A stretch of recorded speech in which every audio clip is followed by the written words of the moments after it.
Howdy mates, good late morning. Here's a part 3 video at the Carlton Reserve. I just keep stumbling upon more and more wildflowers as I'm traversing through these trails. So right now we're sort of like in a hardwood hammock in a sense. So now we've made a little bit of a transition from the pine flatwoods to a hardwood hammock. But rest assured though, there are still plenty of pines behind me. So without further ado, I want to show you guys this particular wildflower. Okay, so here we've got something called a Scutellaria integrifolia, which derives from Latin, of course. Scutellaria is actually the word from Latin meaning dish, because when you look at the lower lobes of the flower, it kind of resembles looking at a plate. Now, integrifolia means smooth, like basically smooth margins of the particular flower, because when you actually go to touch it, for instance, it has a very smooth texture. It doesn't feel very rough or coarse. But the common name that many of us refer it to is the Helmet Skullcap, because when you actually look at the plant, it kind of resembles looking at a snapdragon bloom, because when you look at the upper lobe, it's basically two fused petals which basically form a helmet-like structure. And then the lower lobe, on the other hand, which is where you actually see the plate, is composed of 3 separate petals that are fused together. And of course, the white streaks that you're seeing are basically the throat of the flower. That's what actually attracts the pollinators, and that's usually where the pollen is stored. Now, with that being said, this flower has a raceme arrangement. I don't know exactly how you pronounce it, but it's R-A-C-E-M-E. Yeah, raceme. It's basically a way to describe towards the end, or the end of a stem, towards the tip, you get to see a cluster of flowers that surround the entire stem.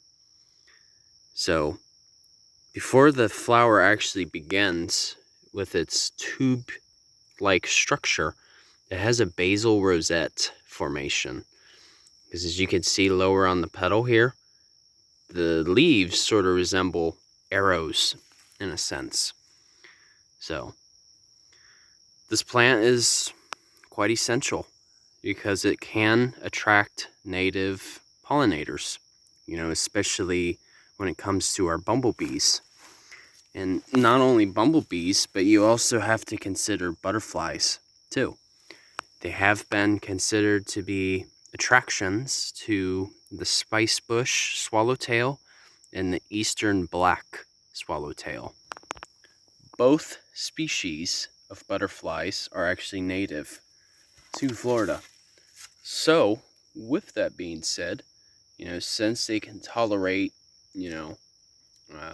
moderately sandy soil that is well drained, it's a great plant to incorporate if you're ever making a, like a native garden, for instance.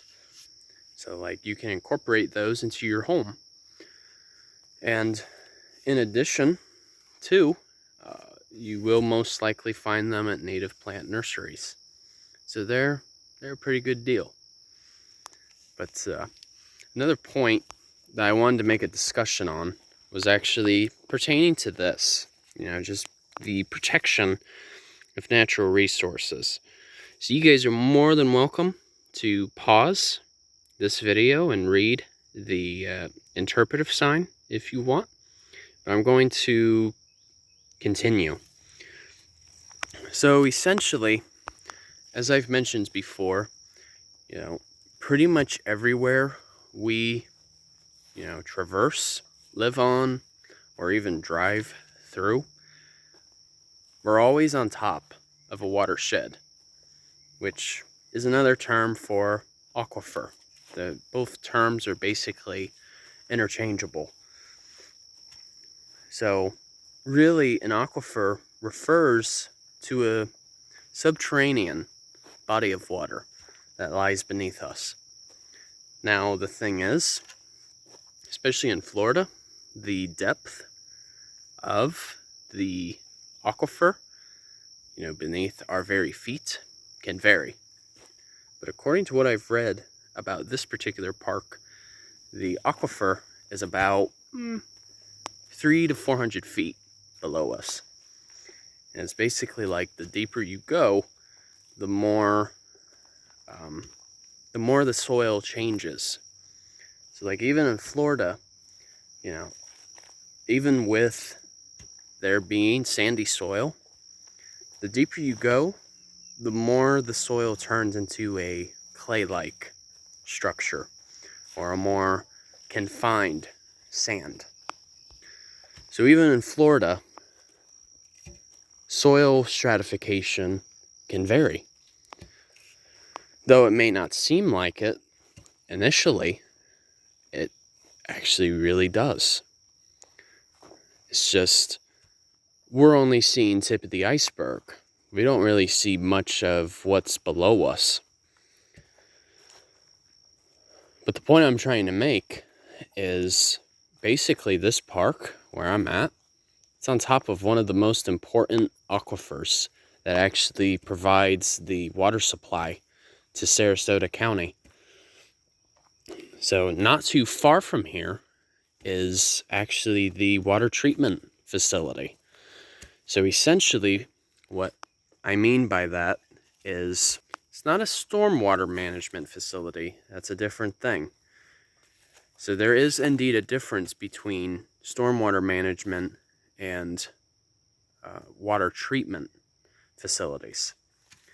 So water treatment facilities focus on basically filtering out any pollutants that may be in the water and any other,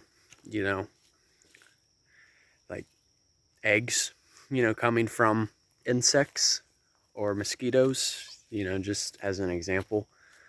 Essentially, the water treatment plant purifies. They try to purify the water as much as they can before it's used by the residents of Sarasota County. So basically what I'm trying to say is the water treatment facility nearby, they get much of their water from this aquifer that I'm actually walking above right now. And like for instance, right now, we're actually having a little bit of a sprinkle at the moment. So actually I'm going to try to get some cover. So what's fascinating is even when we have a little sprinkle, like what's happening right now, that is actually a form of recharge. So recharge is basically a hydrological term that refers to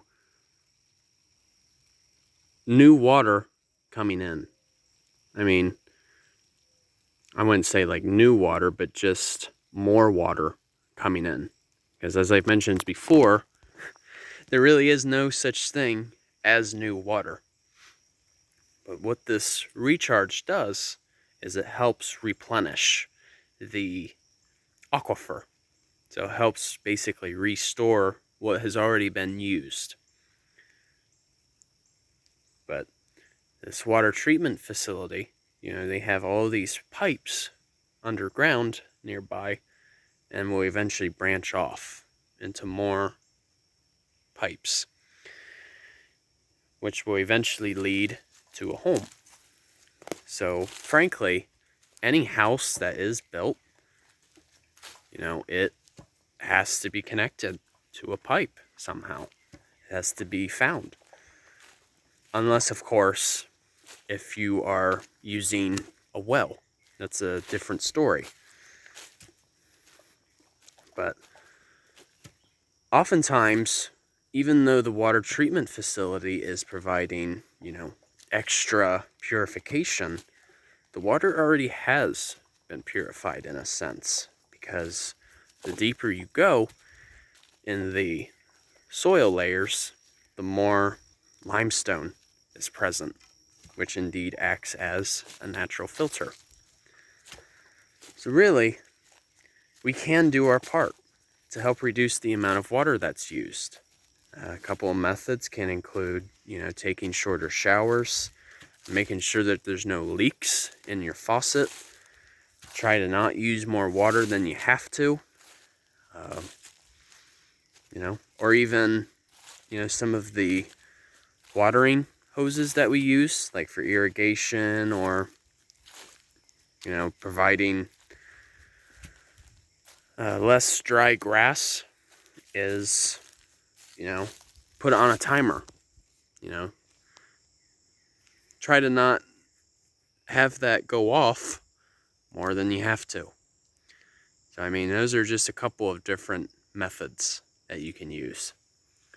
So, of course there are indeed more, but those are just some of the baby steps, right?